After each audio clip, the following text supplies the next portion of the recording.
et le moucheron. Au milieu de l'Afrique centrale, ce vaste pays abondant en forêts vierges et en bêtes sauvages, les ombres de la nuit dansaient lentement pour avertir que le moment du repos allait sonner.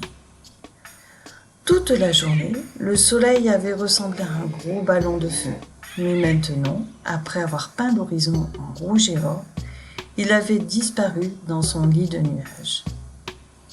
Les habitants de la forêt avaient regagné leur gîte et leurs repères. Le dernier bruit avait cessé son dernier bruissement. La dernière abeille avait bourdonné son dernier bourdonnement. Même les cigales qui avaient chanté tout l'été se taisaient à présent. Près du ruisseau, un petit moucheron s'était fait une balançoire avec un brin d'herbe flexible et il commençait à s'assoupir.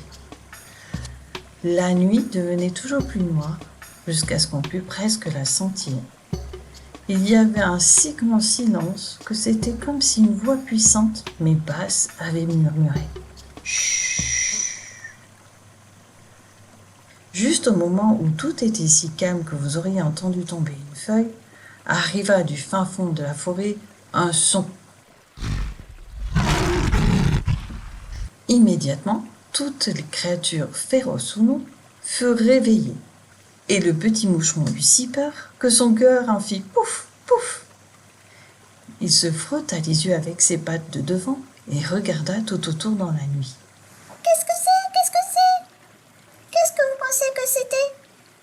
Un lion? Oui, un lion. Un grand, un gras et un gros lion qui cherchait son souper. Il arrivait, bondissant à travers le taillis, fouettant l'air de sa queue et ouvrant ses énormes mâchoires.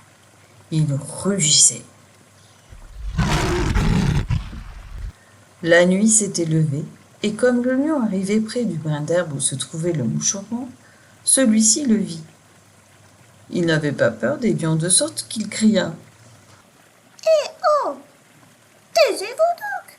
Pourquoi faites-vous tout ce tapage? » Le lion s'arrêta court et toisa le moucheron avec des dents.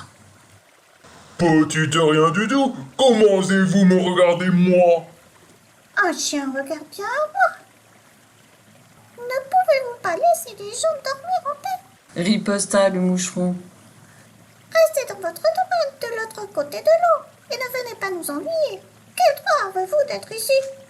Le lion fit un grand effort pour ne pas se mettre en colère.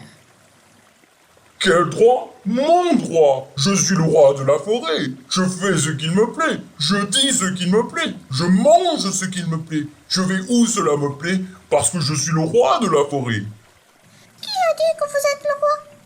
Demanda tranquillement le moucheron. Qui l'a dit? Rugit le lion. Moi je le dis, car je suis le plus fort et toute créature a peur de moi. Oh, pour ce qui est de ça, moi je n'ai pas peur de vous, par exemple. Donc vous n'êtes pas roi. Le lion entra dans une véritable rage, en quoi il eut un grand tort, car il ne savait plus ce qu'il disait. Pas roi? Pas roi? Répétez-le si vous l'osez. Oh oui, je l'ose. Et vous ne serez jamais roi. Si vous ne luttez pas contre moi. Si vous n'êtes pas vainqueur. Lutter contre toi?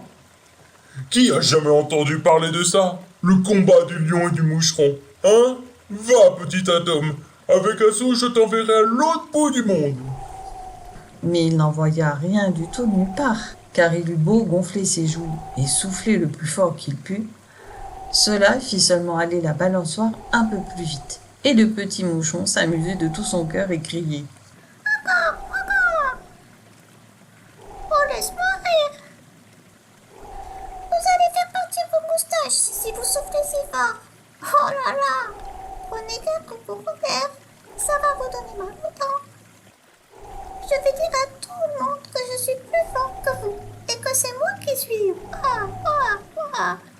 Alors le lion perdit toute mesure et se jeta sur le moucheron pour l'avaler. Mais il n'avala que le brin d'herbe, qui lui gratta le gosier et le fit tousser. Car l'insecte rusé s'était envolé et s'était niché où juste dans une des narines du lion, et là, il commença à le chatouiller et à le piquer. Le lion bondit, grogna et éternua. Atchoum! Mais le petit moucheron le piquait toujours. Il frotta sa grosse tête sur le gazon, il s'égratigna avec ses griffes, il rugit, il mugit. Le moucheron piquait toujours. Oh, mon pauvre nez! Descends! Oh, mon nez! Tu seras le roi de la forêt, tu seras tout ce que tu voudras, si seulement tu descends! Alors le moucheron sortit de la narine du lion, qui s'en retourna sans demander son reste. Et le moucheron commença à danser de joie tout autour d'un brin d'herbe sur lequel il finit par se poser en chantant un air de victoire. Je suis roi, je suis un roi. J'ai vaincu un lion.